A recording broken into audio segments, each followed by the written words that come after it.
Hubungan di antara bangsa-bangsa penggembala di zona kering dan masyarakat-masyarakat sedentari, yang di zaman normal cenderung berguna dalam dua hal, melibatkan pertukaran barang dan unsur-unsur kebudayaan. Tetapi, para penggembala itu, kerana kekuatan bergerak dan etos perang mereka, selalu merupakan suatu tindakan potensial bagi peradaban-peradaban menetap yang lebih kaya keadaannya. Pada jarak waktu yang terjadi secara berkala dalam abad ke-8 sebelum Masehi, atau lebih dini, para penyerbu sebagai pengembara memasuki daerah-daerah tetangga mereka yang agraris, merampok kota-kota, mengakhiri dinasti-dinasti, dan umumnya mengacaukan pola-pola budaya dan masyarakat utama yang terdapat di wilayah-wilayah luas Eurasia dan Afrika.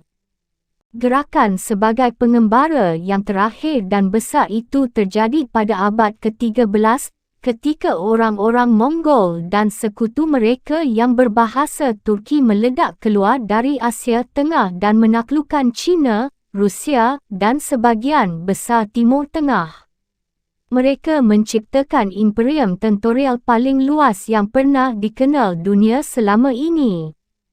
Islam telah tiba di panggung sejarah dunia pada abad ke-7, sehubungan dengan eksplosi para penggembala penunggang unta yang berbahasa Arab dan keluar dari gurun Arab di bawah pimpinan Nabi Muhammad dan para penggantinya.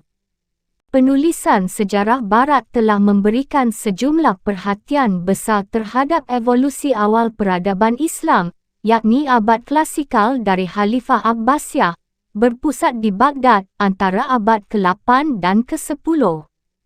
Bagi periode ini sumbangan-sumbangan menakjubkan dari kaum Muslim kepada sejarah dunia di bidang kesenian, ilmu pengetahuan, pengobatan, filsafat, dan perdagangan internasional telah diakui, khususnya sepanjang hal itu merupakan pengaruh formatif utama terhadap terbitnya peradaban Eropah yang Kristiani di abad-abad pertengahan.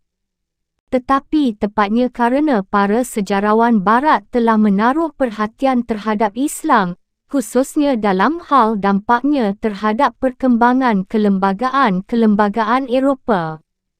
Urutan waktu sejarah Islam sampai kepada zaman moden kurang diberi perhatian. Memang, perspektif yang konvensional dalam penulisan buku-buku teks Eropah dan Amerika adalah bahawa peradaban Islam mencapai puncaknya selama zaman Abbasiyah, dan sesudah itu menurun ke dalam turunan yang bertahap tapi luar biasa. Pernyataan bahawa Islam kehilangan mahkotanya sejak kira-kira abad ke-10 atau ke-11 secara luas selalu kembali muncul dalam persepsi Barat, ditafsirkan berulang kali. Dikatakan orang-orang Muslim menolak warisan intelektual rasionalisme Helenistik pada waktu yang sama, ketika orang-orang Eropah justru menemukannya kembali. Akibatnya, demikian alasan itu berlanjut, setelah pihak Barat menerima pandangan yang ilmiah dan rasional mengenai dunia alami, mereka sanggup untuk memajukan diri ke arah dominasi dunia. Sedangkan peradaban-peradaban tradisional, seperti halnya dengan Islam, meluncur, jatuh dan terus mundur ke belakang. Ternyata, periode sejarah hemisferik dari tahun 1000 sampai tahun 1500 AD, iaitu apa yang kita sebut periode pertengahan Islam, menyaksikan perluasan Islam secara meyakinkan dan luar biasa, bukan hanya sebagai keyakinan agama, tetapi sebagai sebuah model yang koheren, model universal dari kehidupan beradab.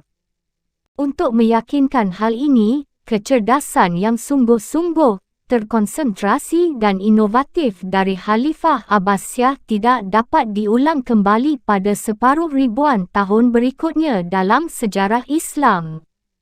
Namun jika Islam berbalik secara konservatif intelektual dengan standar rasionalisme ilmiah yang moden, ia sama sekali tidak mendobrak keluar dari inti Timur Tengah sebagai suatu sistem yang atraktif, menyenangkan, kohesif bagi upaya menjelaskan kosmos dan untuk menata kehidupan kolektif di antara sejumlah besar bangsa yang terus membesar, baik yang sedentari mahupun pastoral, baik yang urban mahupun pedesaan, itu terlintas dalam zona proses antarkomunikasi. Penyebaran Islam ke daerah-daerah di muka bumi selama periode pertengahan didorong oleh dua kekuatan utama.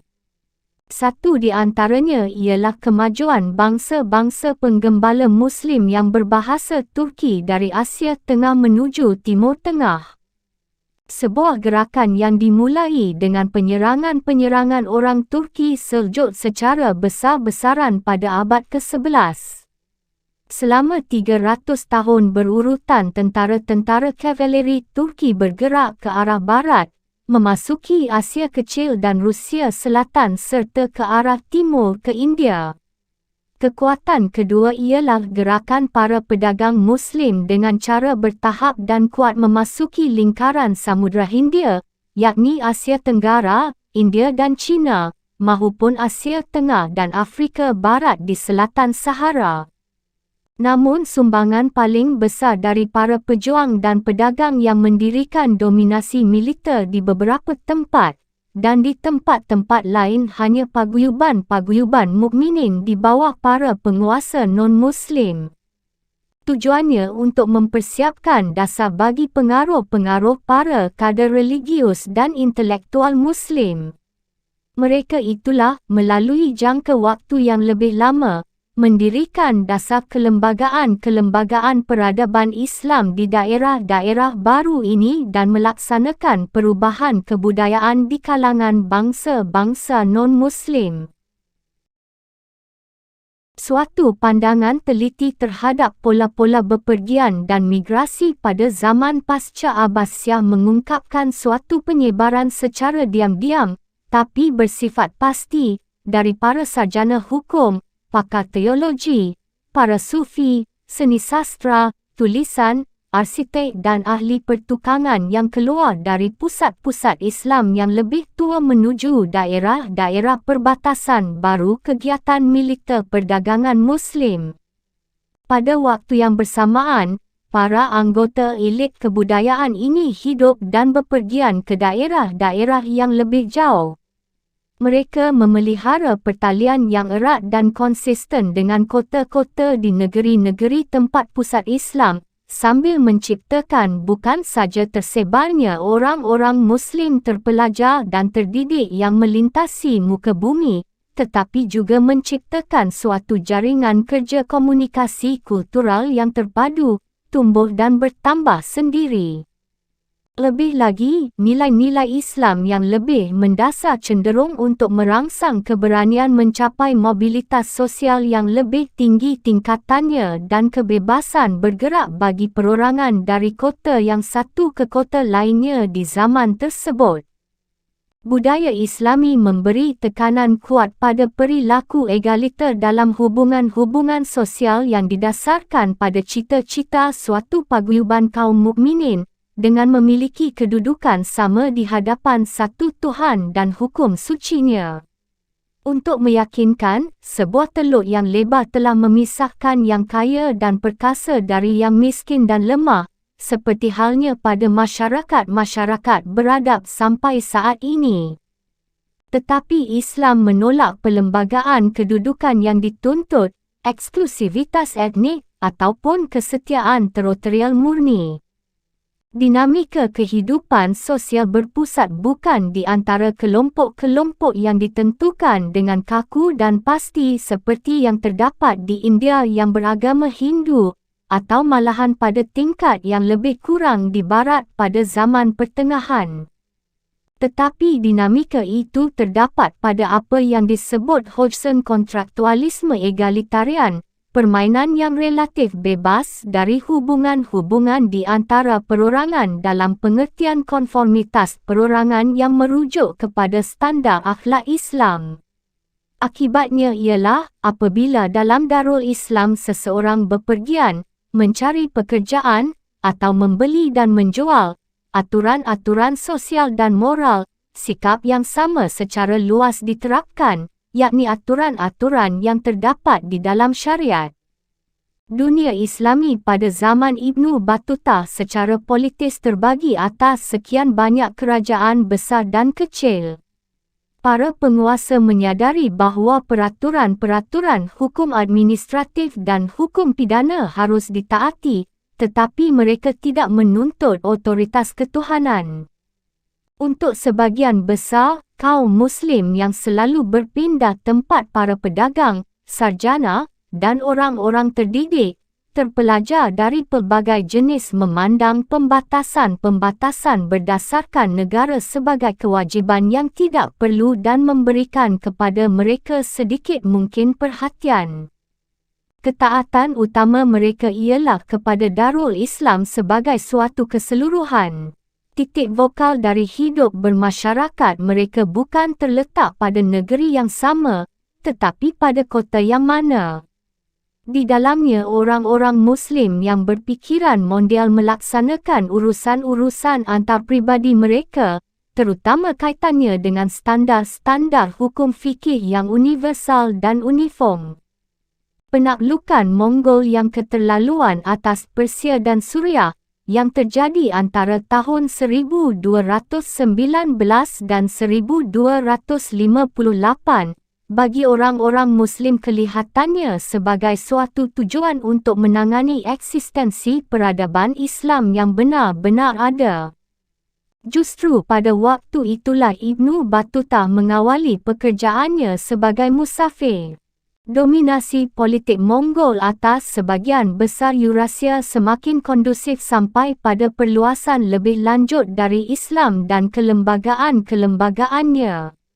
Para Han Mongol yang perkasa dari Persia dan Asia Tengah sedang beralih agama dan keadaan tatanan serta keamanan yang menghadirkan Pax Mongolica pada abad ke-13 dan ke-14 memberikan permainan yang lebih bebas bagi gerak-gerik orang-orang Muslim yang pulang pergi melintasi Eurasia. Hal itu belum pernah ada sebelumnya. Ibnu Battuta melakukan perjalanan-perjalanannya yang luar biasa itu pada puluhan terakhir dari masa Pax Mongolica. Artinya, ia telah berpartisipasi, kadang-kadang secara simultan, dalam 4 arus perjalanan dan migrasi yang berlain-lainan. Pertama, ia adalah seorang peziarah, bergabung dengan derap langkah para mukminin yang alim menuju tempat-tempat suci di Mekah dan Madinah paling sedikit 4 kali dalam masa kerjanya. Kedua, ia adalah seorang pengikut yang taat dari Sufisme atau Islam kebatinan, berkelana, seperti yang dilakukan oleh ribuan lainnya, menuju pertapaan dan tempat tinggal para aulia untuk menerima berkat dan makrifat mereka. Ketiga, ia adalah seorang ahli hukum fikih, mencari pengetahuan dan kawan bergaul sesama cendekiawan di kota-kota besar di pusat jantung Islami. Dan akhirnya, ia adalah seorang anggota suatu elit yang terpelajar, bergerak dan berwawasan mondial, seorang petualang yang berpendidikan baik, mencari keramah tamahan, kehormatan dan pekerjaan yang menguntungkan pada pusat-pusat peradaban Islami yang baru saja didirikan di wilayah-wilayah lebih jauh di Asia dan Afrika. Tetapi, dalam setiap peranan perjalanannya, ia menganggap dirinya sebagai seorang warga kota, bukan sebagai warga sebuah negara yang disebut negara Maroko. Ia memperlihatkan sikap setianya terhadap nilai-nilai universal spiritual, moral dan sosialnya di atas ketaatan lain macam apapun sebagai warga Darul Islam. Kehidupan dan riwayat pekerjaannya menjelaskan kenyataan yang luar biasa dan sejarah Afro-Eurasia di zaman pertengahan, yakni, seperti yang ditulis oleh Hodgson, bahawa Islam tiba lebih dekat dari masyarakat pertengahan lainnya untuk membangun suatu tatanan dunia yang lebih umum dari standar-standar sosial dan juga kultural dan pada masyarakat abad pertengahan manapun. Bab pertama, tanya. Seseorang yang terpelajar adalah mulia di mana pun atau dalam kondisi apapun ia mungkin berada, selalu bertemu dengan orang-orang yang menguntungkan dirinya, yang mendekat kepadanya dan mencari persahabatannya, merasa terhormat kerana berada dekat dengannya. Abdul Latif Al-Baghdadi. Kota Tangier yang serba putih dan banyak anginnya itu terletak di pantai Maroko, di ujung barat daya Selat Gibraltar. Di kota itu arus dingin permukaan lautan Atlantik mengalir memasuki selat, membentuk sebuah sungai menuju Laut Tengah, yang jaraknya 45 mil jauhnya dari tempat itu. Menurut legenda, Hercules membangun kota tersebut sebagai penghormatan bagi isterinya, setelah ia membelah benua-benua dan mendirikan tiang-tiangnya, yakni gunung yang dikenal sebagai Gunung Jabal Musa di pantai Afrika dan Gunung Karang Gibraltar di pantai Eropah. Bagi yang melintasinya dengan berlayar antara Maroko dan Semenanjung Iberia, selat itu memang merupakan sebuah sungai. Dalam cuaca yang baik, dibutuhkan waktu paling lama 3 jam atau jarak 16 mil untuk menyeberangi titiknya yang paling sempit. Dibandingkan menyeberanginya, maka pelayaran ke arah barat atau ke arah timur dari laut yang satu ke laut lainnya menjadi suatu tindakan yang berani dan penuh bahaya, kerana angin dan arus di selat itu suka bertingkah ditambah dengan sejumlah batu karang dan tumpukan pasir di sepanjang pantainya. Tetapi di zaman pertengahan kapal-kapal pedagang telah membuat frekuensi di jalur lintasan itu bertambah. Bersamaan dengan pelabuhan-pelabuhan lainnya di selat tersebut, Tangier pun telah tumbuh sebagai tempat singgah di antara jaringan kerja komersial Laut Tengah dan Atlantik Utara. Tangier merupakan titik pertemuan geografis empat dunia Afrika dan Eropah, Atlantik dan Laut Tengah. Kota itu merupakan sebuah kota internasional yang wataknya ditentukan oleh arus bolak-balik lalu lintas maritim di selat, seperti para pedagang dan prajurit, para tukang dan sarjana yang pulang pergi di antara tiang-tiang kota atau meluncur di bawahnya antara samudera dan laut. Kita hanya memiliki suatu gambaran yang kurang jelas mengenai sejarah lokal Tangier atau Tanja dalam seperempat abad ke-14 pertama, ketika Ibnu Battuta dibesarkan di kota itu, menerima pendidikan dan bergerak dalam lingkungan-lingkungan orang tua, kerabat, guru dan sahabat yang aman. Tetapi tidak dapat disangsikan bahawa kehidupan di kota itu telah diciptakan oleh pola-pola sejarah dalam dunia selat yang lebih luas. Apabila Ibnu Battuta muda, yang sebelumnya sudah dipengaruhi pelajaran dari Al-Quran, bersikap tak acuh terhadap datang dan perginya segala sesuatu yang memiliki arti penting di wilayah sekitar selat itu, tak dapat disangkal lagi kerana pengaruhnya telah merasuk ke dalam kehidupan rakyat sehari-hari di kota itu. Awal pertengahan abad ke-14 adalah masa transisi bagi semua kota di pantai selat itu. Hubungan-hubungan berpengaruh antara Afrika dan Eropah di satu pihak dan antara Atlantik dengan Laut Tengah di lain pihak telah menua melalui beberapa cara yang drastis. Paling mencolok mata adalah mundurnya kekuasaan Muslim di Eropah dan di hadapan Reconquista Kristiani. Selama 5 abad antara abad ke-8 dan abad ke-13, seluruh wilayah Maghrib, yakni Afrika Utara dari Maroko sampai ke Libya, dan sebahagian Iberia berada di bawah kekuasaan pemerintah Muslim. Pada kedua sisi selat itu berkembang suatu peradaban kota yang tinggi dengan rancangan sistem pertanian irigasi yang kaya, dari Andalusia, seperti orang Muslim menyebutnya untuk nama Iberia, dan perkembangannya semarak di tengah-tengah kegiatan pertukaran budaya dan komersial yang kompleks di antara kota-kota di sekitar sabuk Laut Tengah paling barat. Kesatuan peradaban ini mencapai puncaknya pada abad ke-12 ketika penguasa Almohad, suatu dinasti suku Berber Maroko, didorong oleh suatu ideologi reformis religius yang militan, menciptakan sebuah imperium Laut Tengah yang luas, tempat negeri-negerinya membentang selat dan tersebar dari pantai Atlantik sampai ke Libya. Tetapi para Sultan Almohad terbukti tidak mampu mengelola wilayah yang begitu luasnya dalam jangka waktu lama. Pada permulaan abad ke-13, bangunan politik menjadi terpisah di tengah-tengah menurunnya kehidupan ekonomi, pertikaian religius dan pemberontakan-pemberontakan di dalam negeri. Di bahagian utara Iberia, kerajaan-kerajaan Kristen saat itu telah membayangi peradaban Muslim dan memulai gerakan ofensifnya.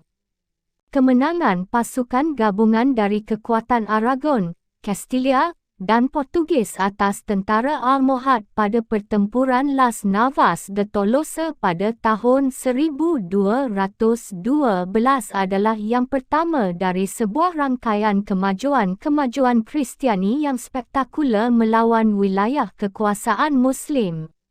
Satu demi satu kota-kota Muslim telah jatuh.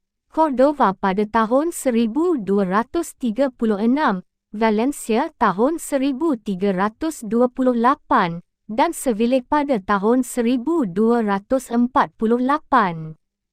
Pada pertengahan abad, Almohad secara menyeluruh telah terusir dari Iberia dan dari semua kekuasaan Muslim yang tertinggal di bahagian utara selat adalah kerajaan Pegunungan Granada.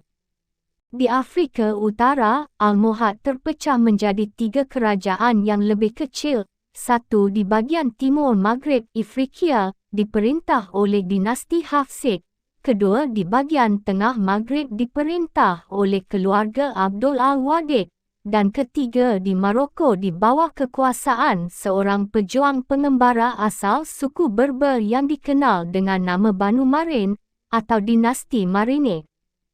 Sebagai orang-orang kavaleri yang kasar dan siap siaga tanpa arahan ideologi, para penguasa Marinik telah mengusir para penguasa Almohad yang terakhir. Mereka mendirikan sebuah ibu kota dinasti yang baru di Fez dan memperbaiki upaya stabilitas politik bagi Maroko pada masa seperempat abad terakhir dari abad ke-14. Sejak awal para sultan baru itu menambat impian-impian untuk membangun kembali imperium Laut Tengah dari para pendahulu mereka, sehingga mereka berulang kali terlibat perang melawan dinasti Abdul Al-Wadid dan Hafsid, tetangga-tetangga mereka di sebelah timur. Beberapa di antara raja-raja Marinid bahkan pernah melakukan gerakan-gerakan yang menyerang pantai Iberia, tetapi tak satu pun dari invasi-invasi ini dapat mengusik pertahanan-pertahanan orang Kristen di pedalaman semenanjung itu. Dalam setiap kesempatan orang-orang Maroko selalu mencuba untuk memaksakan politik yang aktif di wilayah selat itu, yang secara strategis terlalu amat penting artinya bila diserahkan begitu saja kepada negara-negara Kristen tanpa suatu perjuangan. Bagaimanapun, pertikaian tersebut bukanlah soal yang sederhana bagi masyarakat Islam melawan masyarakat Kristen. Perang agama yang pernah mendominasi masa mundurnya dinasti Almohad telah kehilangan beberapa segi kekejamannya, dan suatu keseimbangan kekuatan yang relatif sedang muncul di antara negara-negara penggantinya. 4 di antaranya adalah Muslim Marinik, Abdul Al-Wadid, Hafsid, dan Nasrid, yang memerintah Granada setelah tahun 1230. Dua lainnya adalah Kristen Castilla dan Aragon Catalonia.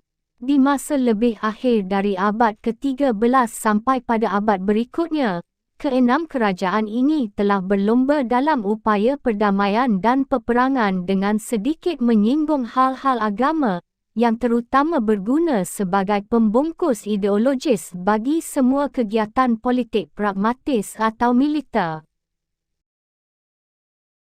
Perang dan damai di Selat Gibraltar telah menjurus ke arah 5 kota utama yang menghadapinya, Tarifia, Algeciras, dan Gibraltar di pihak Eropah, Ceuta dan Tangier di pihak Afrika. Pelabuhan-pelabuhan ini adalah penghubung perdagangan antara kedua benua itu, titik-titik pendaratan bagi para pejuang perang salib, dan basis bagi kapal-kapal perang yang melakukan patroli di selat. Pada masa akhir abad ke-13 dan abad ke-14, kota-kota pelabuhan itu menjadi rivalitas militer yang terus-menerus di antara para raja di wilayah tersebut. Algeciras, misalnya, telah diserahkan oleh Granada kepada penguasa Marinid pada tahun 1275, dikembalikan lagi kepada Granada pada tahun 1294, diambil lagi oleh Maroko pada tahun 1333 dan akhirnya jatuh ke tangan Kastilia pada tahun 1344. Memang, sepanjang zaman itu, Tangier adalah satu-satunya di antara sekian pelabuhan yang tetap memiliki penguasa politik sama. Dinasti Marinid pun menyusul mendudukinya pada tahun 1275. Sebagian alasannya adalah dari segi politik di selat itu. Secara relatif, Tangier merupakan kota yang paling kurang penting di antara kelima kota lainnya. Kota-kota lain menghadapi ujung paling timur tersempit dari selat itu dan vital sifatnya bagi perdagangan dan perhubungan bagian barat Laut Tengah. Tetapi, Tangier yang terletak jauh di barat daya dan hampir berhadapan dengan Atlantik, memiliki nilai gengsi yang lebih kecil. Suatu keuntungan bagi Portugis, sebagai sebuah kekuatan Atlantik, untuk mengambilnya dari kekuasaan Maroko. Tetapi hal itu baru terjadi pada tahun 1471. Namun demikian, Tangier masih tetap memiliki nilai strategis yang patut dipertimbangkan. Teluk yang cantik, pantai putihnya yang membentuk lingkaran ke arah bagian timur laut kota itu adalah satu-satunya cekungan alami yang berukuran apapun di seluruh pantai Maroko. Bersama Ceuta Sabta dan beberapa kota yang lebih kecil di selat itu, untuk beberapa abad lamanya berfungsi sebagai titik pendaratan kapal-kapal angkatan laut dan kapal-kapal dagang yang menuju ke Iberia. Pada tahun 1279 Sultan Abu Yusuf, pendiri dinasti Marinid, telah mengawasi terhimpunnya sebuah armada yang terdiri atas 72 kapal di teluk dengan tujuan mengirimkan pasukan-pasukan untuk memadamkan sebuah serangan Kastilia terhadap Algeciras. Di samping pentingnya gerakan pasukan, kuda dan perlengkapan Marinid lewat pelabuhan, kota itu juga telah memainkan peranan bagi gerombolan-gerombolan perompak pantai Spanyol. Tidak dapat disangkal lagi, keadaan urusan antar negara berbahaya dan tidak pasti telah membantu ekonomi Tangier dan memberikan penduduknya cukup pekerjaan dalam hal membangun kapal, menyelenggarakan muatan kapal, menyewakan prajurit dan pelaut, berdagang senjata dan persediaan barang. Kota itu jarang sekali mengalami serangan Kristen, tak banyak mengalami kerugian, dan banyak menarik keuntungan dari keadaan-keadaan perang dan diplomasi yang mempengaruhi suasana di wilayah tersebut. Apabila kekayaan kota yang berlanjut akibat dari jatuhnya dinasti Almohad sebagiannya berhasil kerana usaha-usaha besar dinasti Marinid untuk mencegah Reconquista, bahkan lebih penting ialah perkembangannya di bidang perdagangan dan teknologi siap pakai kelautan. Selama berlangsungnya Perang Salib Kristen ke Palestina antara abad ke-11 dan akhir abad ke-13, pelayaran jarak jauh Eropah hampir seluruhnya menguasai Laut Tengah. Ini adalah abad raya pertama bagi perkembangan ekonomi Eropah. Walaupun perdagangan antara orang Kristen dengan negara-negara Muslim tumbuh dengan loncatan-loncatan, sesungguhnya semuanya itu dilaksanakan dengan menggunakan kapal-kapal asal Latin. Di laut bagian barat, orang Genoa memegang pimpinan, menandakan sebuah perjanjian perdagangan dengan dinasti Almohad tahun 1137 hingga 1138 dan sesudah itu membuka perdagangan dengan sejumlah pelabuhan di Maghrib, termasuk Ceuta, dan mungkin juga Tangier, yakni tahun 1160-an. Pada prinsipnya, para saudagar dari Catalonia beroperasi dari Barcelona dan dilindungi oleh kekuasaan dari Raja Aragon, memperluas operasi komersialnya ke Afrika Utara pada awal tahun 1200-an. Pedagang-pedagang dari Marseille, Majorca, Venice, dan Pisa juga bergabung dalam persaingan, menawarkan gandum, anggur, barang dari logam atau besi, rempah-rempah dan alat-alat senjata, ditambah bahan tekstil dari katun, wool dan linen yang ditukar dengan wool, kulit yang sudah disamak, lilin, tawas, gandum dan minyak Afrika Utara untuk emas, gading dan budak yang berasal dari daerah seberang Sahara. Dengan lalu lintas perdagangan di barat Laut Tengah yang tumbuh berlanjut pada abad ke-12 dan abad ke-13, hanya soal waktu saja sebelum hal itu diluncurkan ke Atlantik melalui selat. Orang-orang Genoa, Catalia, Provencia, dan Venice semuanya bertempat tinggal di kota-kota sepanjang selat pada tahun 1300-an.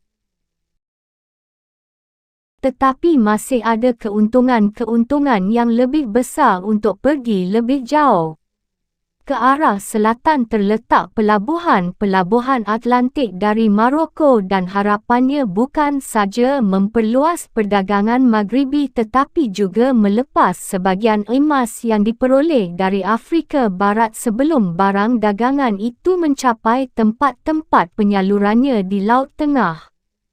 Sekitar akhir abad ke-12 kapal-kapal Genoa sudah berlayar lebih jauh dari Tangier, di sekitar barat Laut Afrika, dan menyusul ke selatan sepanjang pantai ke Seil, Safi dan pelabuhan-pelabuhan Maroko lainnya.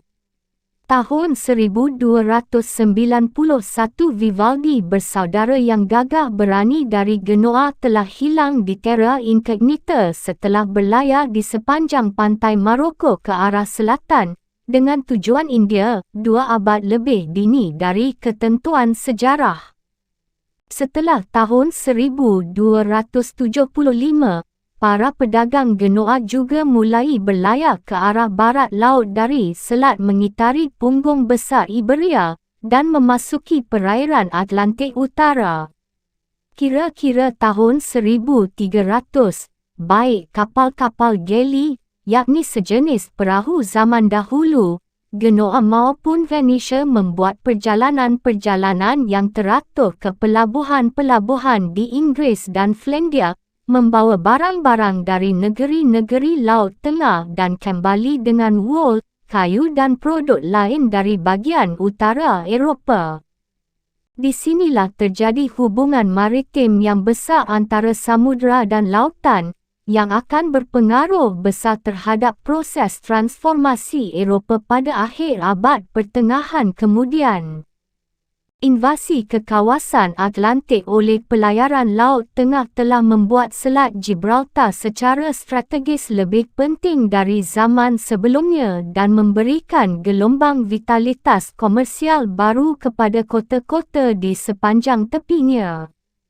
Ceuta merupakan kota yang paling sibuk dan paling kaya di antara kota-kota di sisi lain di selat itu pada permulaan abad ke-14. Tetapi, Tangier yang terletak di sepanjang rute barat daya dari selat menuju ke arah kawasan Maroko di Atlantik, memperoleh bagiannya dari lalu lintas pelayaran itu.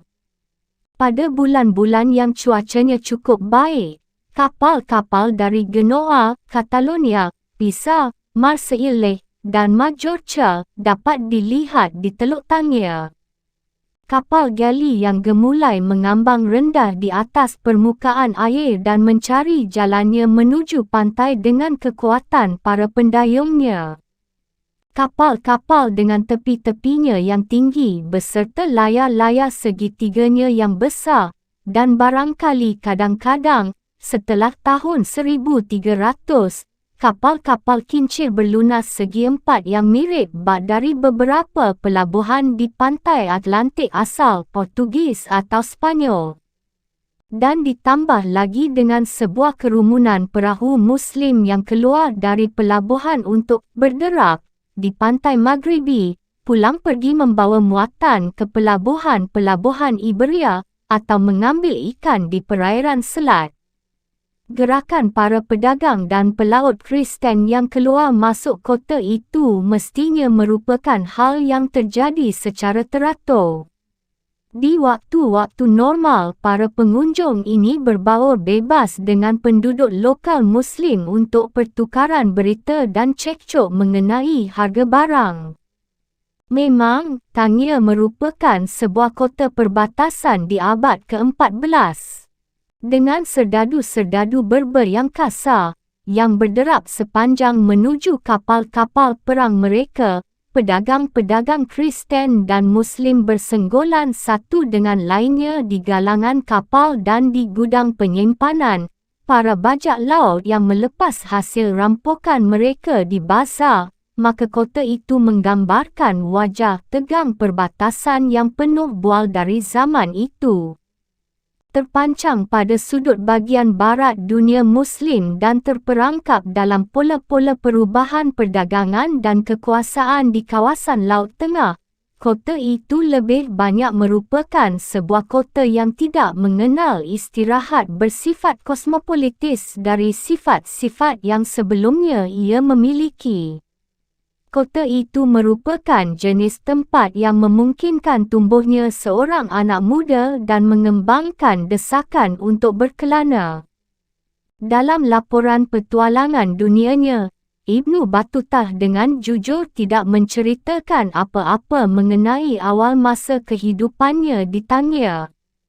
Dari Ibnu Juzai, sarjana Andalusia yang menyusun dan menyunting rihlah, atau dari Ibnu Battutah sendiri yang keluar secara spontan, kita dapat mengetahui bahawa ia lahir pada tanggal 25 Februari tahun 1304 dengan nama Abu Abdallah Muhammad Ibnu Abdallah Ibnu Muhammad Ibnu Ibrahim Al-Lawati Ibnu Battutah. Keluarganya adalah keturunan suku Berber yang terkenal dengan nama suku Lawata. Ibu dan bapaknya masih hidup ketika ia meninggalkan Maroko tahun 1325 dan beberapa anggota dari keluarga gadangnya, di samping ia sendiri, telah menerima pengajaran dalam ilmu hukum atau hakim. Lebih jauh dari fakta yang kering ini, kita hanya mengetahui apa yang diungkapkan oleh rihlah kepada kita melalui implikasi bahawa Ibnu Battutah telah menerima pendidikan terbaik di bidang ilmu hukum dan pengetahuan-pengetahuan Islami lainnya yang dapat diberikan kota Tangya, dan selama tahun-tahun masa remajanya ia telah memperoleh nilai-nilai dan kepekaan seorang lelaki yang berpendidikan. Layaklah bila keluarganya hidup senang dengan kedudukan terhormat sebagai anggota elit para cendekiawan kota. Tangya bukanlah sebuah pusat induk bagi kegiatan pengajaran di Afrika Utara semasa abad ke-14. Kota itu bukan sebuah kota macam Fez, macam Tlemcen, atau semacam Tunis. Ketika Ibnu Battutah sedang tumbuh, kota Tangya belum memiliki salah satu dari madrasah atau perguruan tinggi yang baru didirikan oleh dinasti Marinid sebagai penguasa baru di ibu kota mereka. Tetapi kota Tangya, seperti halnya sebuah kota perdagangan di dunia Islam, memiliki keluarga cendekiawan yang memiliki spesialisasi dalam hal memberikan pelbagai macam keterampilan dan jasa. Para pejabat agama di masjid-masjid dan kelembagaan agama lainnya, pejabat-pejabat administrasi dan bea cukai, kerani dan para akuntan, notaris, penasihat hukum dan hakim, seperti juga guru dan guru besar bagi para putera kalangan keluarga kaya dari kalangan pedagang dan pemilik tanah. Pendidikan yang telah diterima Ibnu Battutah adalah sesuatu yang berharga bagi seorang anggota keluarga ahli hukum. Dengan mudah dapat dibayangkan seorang anak lelaki dengan semangat yang berapi-api dan ramah tamah seperti yang akan ia miliki dalam masa dewasanya, dengan tegak berangkat ke sekolah pengajian Al-Quran di masjid terdekat untuk menerima pelajaran kitab suci sampai kira-kira umur 12 paling sedikit, ia sudah dapat menghafalnya. Pendidikan dari kebanyakan anak muda tidak akan lebih jauh dari latihan membaca Al-Quran, barangkali ditambah dengan sedikit pelajaran geografi, tata bahasa dan berhitung. Tetapi seorang pemuda dari martabat keluarga Ibnu Battutah akan diberi semangat untuk melangkah menerima pengajaran yang maju dalam pengetahuan keagamaan. Ilmu tafsir Al-Quran, hadis Nabi Muhammad, tata bahasa, retorika, teologi, logika dan ilmu hukum. Para guru yang juga sarjana paling terkemuka di kota memberikan pelajaran dalam masjid-masjid atau di rumah mereka masing-masing. Pada umumnya para siswa boleh saja mengikuti kuliah-kuliah dari jumlah orang berbeza, duduk membentuk setengah lingkaran dekat kaki sang guru ketika ia membaca teks-teks ilmiah dan penjabaran sesuai dengan maknanya. Tugas sang murid bukan hanya memetik substansi dari teks, tetapi harus dapat menghafalnya dalam hati. Mengingat standar serta teks klasik yang terdiri atas batang tubuh pengetahuan Islami merupakan pusat bagi semua pendidikan tinggi. Para ahli yang paling dihormati di dalam setiap bidang studi adalah mereka yang tidak saja sudah hafal dan faham sejumlah buku yang paling banyak, tetapi juga yang dapat mengulang dan mengutip ayat-ayat dari sumbernya dalam suatu huraian dan perdebatan. Menurut Ibnu Khaldun, seorang filsuf dan sejarawan terkemuka dari abad ke-14, latihan menghafal dan mengingat telah dipaksakan dengan amat kerasnya dalam sistem pendidikan Maroko dibandingkan di tempat lain di dunia Muslim. Tujuan pendidikan di zaman pertengahan agama Islam ini harus dipahami, bukan untuk mengajar sang murid berfikir kritis mengenai lingkungan manusia dan lingkungan alamnya atau untuk mendorong batas-batas ilmu pengetahuan di luar batas kemampuan para pendahulu mereka. Pendidikan itu lebih banyak mengalihkan kebenaran-kebenaran spiritual, nilai-nilai akhlak, dan aturan-aturan masyarakat dari masa lampau kepada generasi mendatang, yang bagaimanapun, para Muslim telah menjumpai keabsahannya karena hasil yang mencengangkan mengenai kepercayaan dan peradabannya. Pendidikan dalam setiap artinya bersifat konservatif. Sekalipun disiplin ketat pada penghafalan banyak menyita waktu si murid, suatu pendidikan Islami bukan tidak ditujukan kepada keseluruhan manusia. Sepanjang seorang anak muda menempuh pelajaran yang tinggi, diharapkan darinya untuk memperoleh nilai-nilai dan tabiat seorang pria beradab. Dalam hal ini termasuk kemahiran bercakap-cakap dalam bahasa Arab. Meskipun warisan budaya berbahasa dan Afrika Utara, termasuk Tangier dan sekitarnya, bahasa Arab itulah yang berlaku sebagai bahasa peradaban di setiap kota di Maghreb. Seorang lelaki terpelajar, tidak seperti penduduk kota yang biasa, diharapkan untuk mengetahui kompleksitas sampai yang sekecil-kecilnya dari tata bahasa Arab, sintaksis, seni dan sajak serta untuk menghiasi percakapannya dengan kutipan-kutipan dari Al-Quran, permainan kata yang klasik dan ayat-ayat yang berirama. Keluarga Ibnu Battutah berasal dari suku Berber, tetapi kita dapat menduga bahawa ia tumbuh berbahasa Arab dalam rumahnya sendiri seperti halnya dalam pergaulannya dengan orang-orang dan anak-anak muda lainnya. Rihlah tidak memberi bukti sama sekali bahawa ia dapat bercakap-cakap dalam bahasa Berber dari bagian utara Maroko. Laporannya mengenai pengalaman hidupnya mengungkapkan bahawa di masa remaja ia sudah menguasai persyaratan-persyaratan sopan santun hidup bermasyarakat dari seorang sarjana dan lelaki beradab penopang budaya kota. Sikap sopan, menahan diri, bersahaja, adab, bersih, cara memasak, tata cara makan dan aturan berpakaian, semua itu merupakan bagian dari tata nilai yang teramat halus dari savoir-vivre atau gaya hidup yang menguasai tempat yang teramat penting dalam hubungan-hubungan sosial dan penilaian akhlak.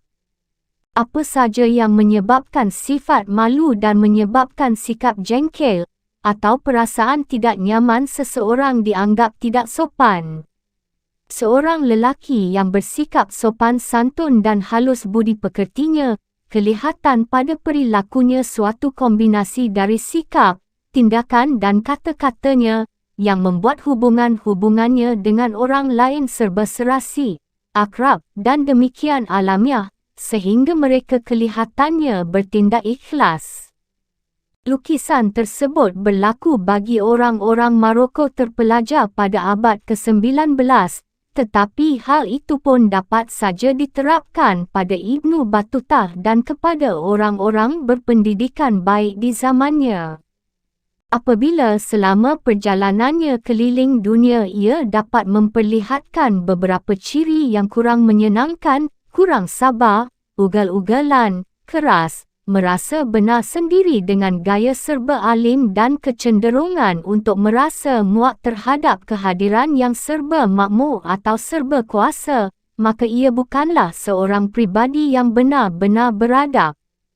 Apabila ia tumbuh menjadi dewasa, maka bicaranya, perilakunya, sikapnya itu akan menetapkan ia sebagai seorang alim, seorang lelaki terpelajar, dan sebagai seorang anggota kategori sosial orang-orang berpendidikan yang disebut sebagai ulama.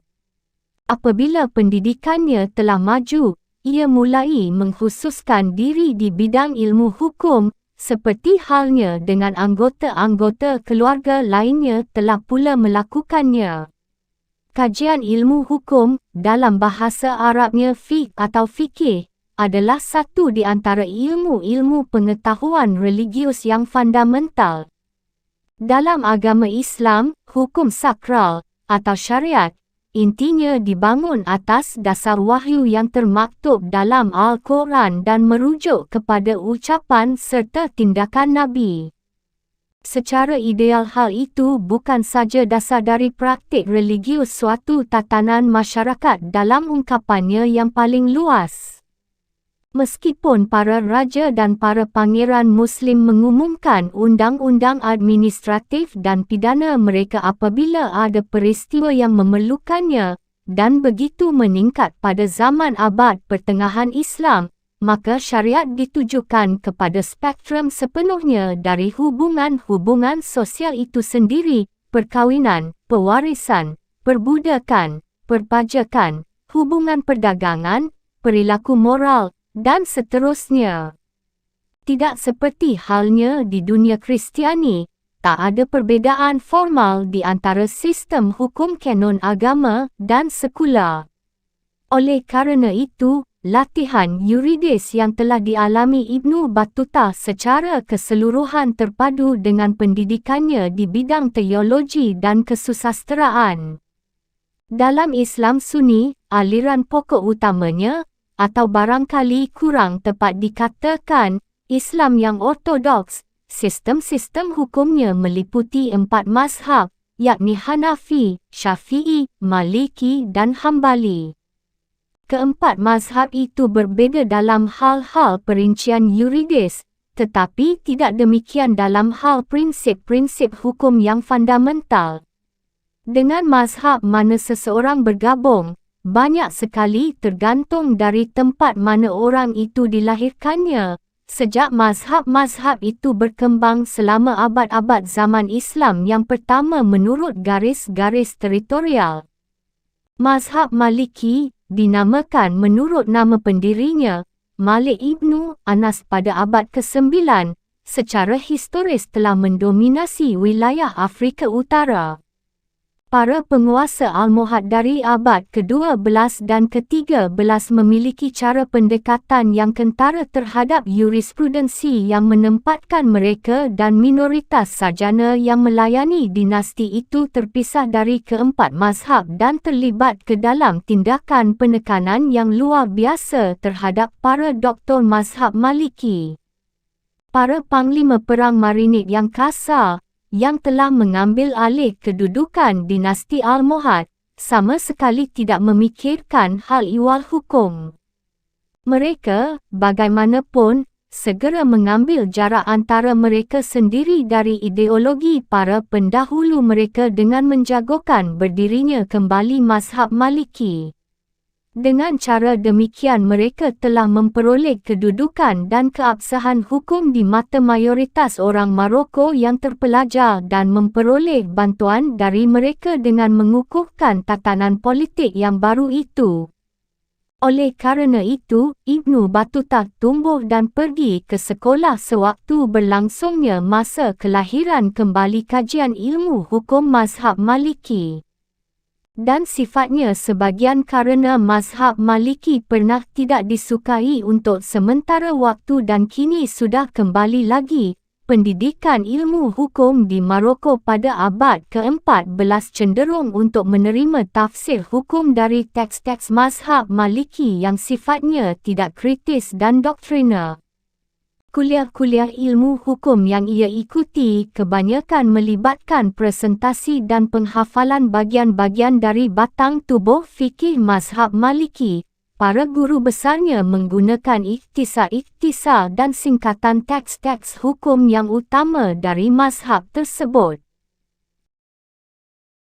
Apabila pengantar ilmu hukum yang ia ikuti sudah selesai, ia juga mengasimilasikan gaya budaya yang khusus bagi seorang ahli hukum Muslim. Pendidikan, mahupun cara bicara dan tata cara golongan ahli hukum secara luas di mana pun sama dalam dunia Muslim. Oleh kerana itu, sosialisasi Ibnu Battuta khususnya adalah melengkapinya untuk memudahkannya bergerak di kalangan orang-orang berpendidikan di mana saja dalam Darul Islam. Apabila kelak suatu hari ia berkeinginan untuk menjadi ahli hukum, maka darinya diharapkan untuk dapat menampilkan mutu-mutu terpuji yang dimiliki para anggota seprofesinya, sikap kesarjanaan, perilaku yang berwibawa, sikap tidak berlebihan pada waktu bicara dan bergaul, dan sikap yang amat lurus. Ia juga menerima pakaian yang istimewa sebagai seorang sarjana hukum, sebuah sorban agak besar, atau semacam kain selendang yang dililitkan di atas kepala dan pundaknya dan sebuah jubah yang panjang, lengan baju lebar, bersih tanpa cacat, yang terbuat dari bahan yang halus. Kebanyakan orang-orang terpelajar berjanggut. Dalam suatu kalimat di bukunya Rihlah, Ibnu Battuta membuat suatu kesaksian yang kebetulan mengenai dirinya sendiri. Kesaksian itu, hal ini boleh ditambahkan, hanya satu-satunya petunjuk yang pernah ia berikan di dalam laporan perjalanannya sepanjang berkaitan dengan penampilan pribadinya sendiri. Karena ke dalam ciri-ciri fisik para leluhur seorang tangya itu dapat dimasukkan unsur-unsur orang Arab yang bermata hitam, berkulit dengan warna buah zaitun, orang Berber yang bermata biru, rambut biasa, dan mungkin malahan orang Afrika Barat berkulit hitam, maka tak ada lagi yang dapat diperkirakan mengenai ciri-ciri fisik musafir ini. Dimensi penting lainnya mengenai pendidikan Ibnu Battuta ialah pengantar mengenai Sufisme, dimensi mistik dalam agama Islam. Di seluruh dunia Muslim pada abad ke-13 dan ke-14, Sufisme dialamatkan kepada keinginan-keinginan popular bagi satu keyakinan Islami mengenai kehangatan, emosi, dan harapan pribadi, dibutuhkan kerana penampilan lahiriah dalam melaksanakan perintah-perintah Al-Quran saja tak dapat memberikannya. Memang hal itu ada pada masa periode pertengahan ketika aliran Ortodoks Sunnah telah menerima Sufisme dengan sepenuh hati dan telah mentransformasikannya menjadi sebuah kekuatan bagi perluasan agama Islam berikutnya. Ada dua cerita dalam kalbu gerakan Sufi itu. Pertama ialah bahawa setiap Muslim secara perorangan sanggup untuk mencapai komunikasi langsung dan pribadi dengan Tuhan. Kedua ialah, jalan menuju Tuhan bisa ditemukan melalui perantaraan seorang guru tarikah atau syekh. Seorang tokoh macam itu dianggap sebagai seorang wali, seorang kekasih Tuhan, yang mengeluarkan sinar kualitas martabat kesucian dan dapat memindahkannya kepada orang lain. Dengan pertolongan guru tarikahnya itu, seorang sufi memperdalam dirinya secara tekun ajaran-ajaran mistik, ritualnya, doa-doa khusus dan berupaya sungguh-sungguh untuk mengungkapkan nilai-nilai spiritual yang mulia dalam hidup sehari-hari. Sufisme juga merupakan sebuah gerakan masyarakat kerana ia melibatkan terbentuknya kelompok-kelompok para pengikut yang berkumpul mengelilingi guru tarikah tertentu untuk mendengarkan ajaran-ajarannya dan bergabung dengannya dalam latihan-latihan atau perilaku yang bersifat kebaktian. Di seluruh dunia Islam pada masa Ibnu Battuta, kelompok-kelompok tersebut merupakan permulaan untuk menjadi ordo-ordo religius yang melembaga, atau kelompok-kelompok keikhwanan. Setiap kelompok terorganisasi di sekitar ketaatan bersama kepada ajaran-ajaran spiritual, atau tarikah dari pendirinya menurut susunan dan menurut urutan para penggantinya. Kelompok-kelompok keikhwanan tersebut juga berkembang sebagai organisasi-organisasi penduduk negeri dan perkumpulan-perkumpulan yang saling membantu, dan kira-kira pada abad ke-15 di beberapa tempat, sebagai tempat pemusatan kekuatan politik yang patut diperhitungkan. Sufisme memiliki suatu seruan khusus bagi rakyat pedesaan, yang hidupnya penuh dengan kekerasan itu memerlukan suatu keyakinan yang nyata tentang harapan dan penyelamatan dan terisolasi ke jarak yang lebih lebar atau lebih dekat dari penganut agama Islam di kota-kota yang bercorak terpelajar dan berpola pikir yuridis.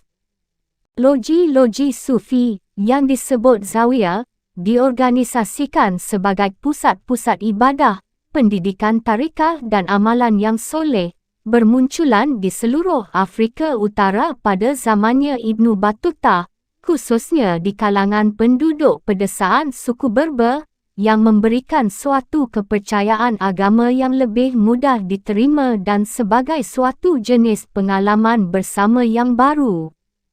Para penyiar Sufisme di Maroko adalah orang-orang yang aktif dan berhasil mendapat perhatian di kalangan penduduk berbahasa Berber dari Pegunungan Rif, daerah sebelah selatan dan timur kota Tangier.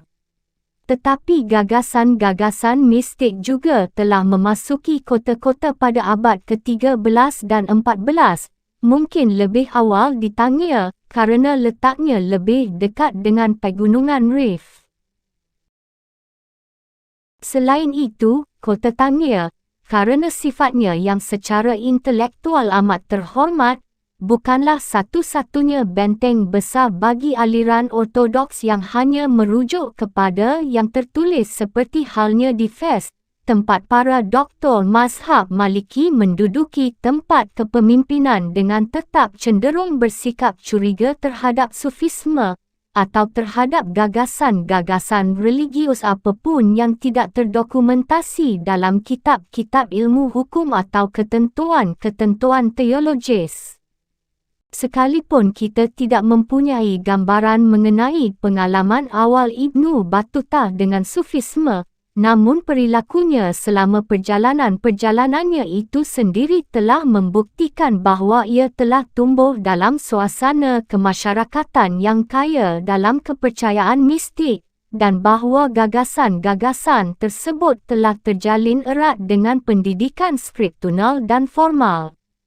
Di saat ia meninggalkan Tangier, ia telah dipengaruhi teramat dalam oleh gagasan-gagasan sufisme, khususnya dalam keyakinan kepada barakai yang bersifat pribadi dan terhadap nilai kebaktian yang asketis, sehingga riwayat pekerjaannya sebagai musafir itu berubah, artinya, menjadi sebuah perjalanan keliling dunia mengunjungi loji-loji dan makam-makam para ahli tarikah sufi dan para wali yang terkenal. Ia tidak pernah, jelasnya, menjadi seorang pengikut sufisme yang terikat.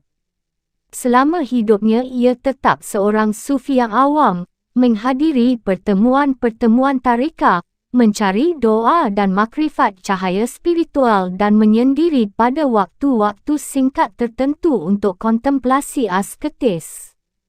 Tetapi ia tidak pernah melepaskan kehidupan duniawi. Ia agaknya lebih banyak menyerupai sebuah misal dari rekonsiliasi moral antara sufisme yang popular dengan ortodoksi umum yang telah tumbuh dengan sendirinya di dunia Islami di zamannya. Akibatnya ia mulai mempersiapkan perjalanan-perjalanannya demi memperlihatkan sebongkah ketenangan di dalam gua-gua pertama yang keramat di gunung seperti di hadapan guru besar yang agung dari perguruan-perguruan tinggi di kota. Di samping ia menerima pelajaran dari guru-guru dan orang-orang suci setempat, ia sepertinya telah pula berhubungan dengan orang-orang terpelajar yang pernah singgah di Tangier dalam kesempatan lain. Golongan cendekiawan dunia Islami adalah sebuah kelompok yang teramat bergerak. Di wilayah Maghrib pada zaman pertengahan, kaum terpelajar itu menyerupai para sarjana moden yang sedang melakukan konferensi berjalan, berloncatan, terus-menerus berkeliling dari satu kota dan negeri ke kota dan negeri lainnya, belajar dengan para guru besar ternama, memimpin misi-misi diplomatik terkemuka, memegang jabatan-jabatan pada masjid dan lembaga-lembaga peradilan kerajaan.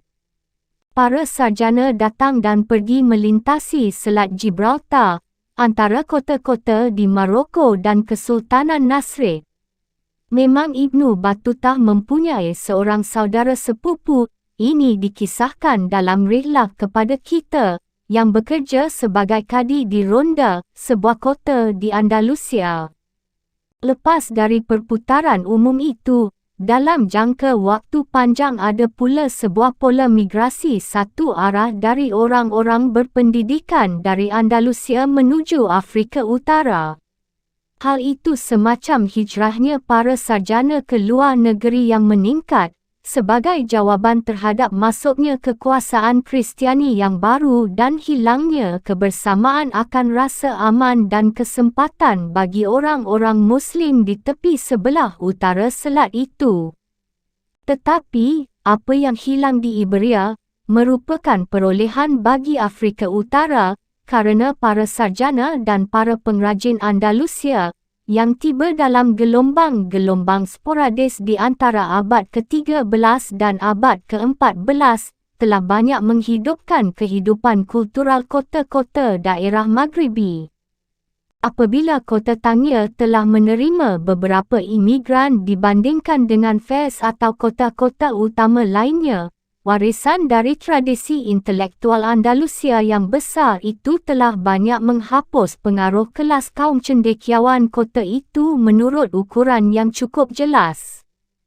Tak ada seorang sarjana muda manapun, walaupun keluarganya berkedudukan tinggi, dapat berharap mengikuti suatu panggilan religius atau pemerintahan sampai ia berhasil memperoleh pendidikan lanjut dari paling sedikit beberapa orang guru ternama. Para ahli setempat dan sarjana-sarjana yang bertamu di tangga akan dapat memberikan kepada seorang anak muda suatu dasar yang kokoh kuat dalam cabang-cabang utama pengetahuan.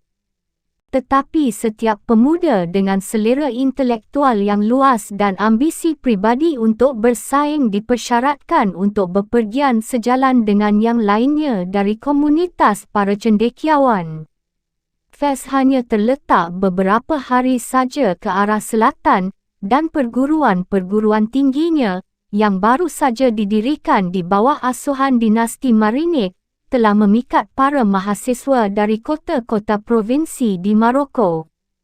Tetapi, sekalipun kota Fes dengan cepat memperoleh sebuah reputasi sebagai tempat kedudukan paling penting di bidang pengetahuan di sebelah barat Tunis, ia tidak memiliki prestasi yang bersinar-sinar yang dimiliki pusat-pusat kebudayaan besar di Timur Tengah, khususnya Mesir dan Damaskus. Di kota-kota ini dapat dijumpai guru-guru yang paling terpandang, kurikulum yang paling beraneka ragam, perguruan-perguruan tinggi yang paling besar, perpustakaan-perpustakaan yang paling langka, dan bagi seorang anak lelaki muda dengan karier di masa depannya, surat-surat kepercayaan yang paling dihormati.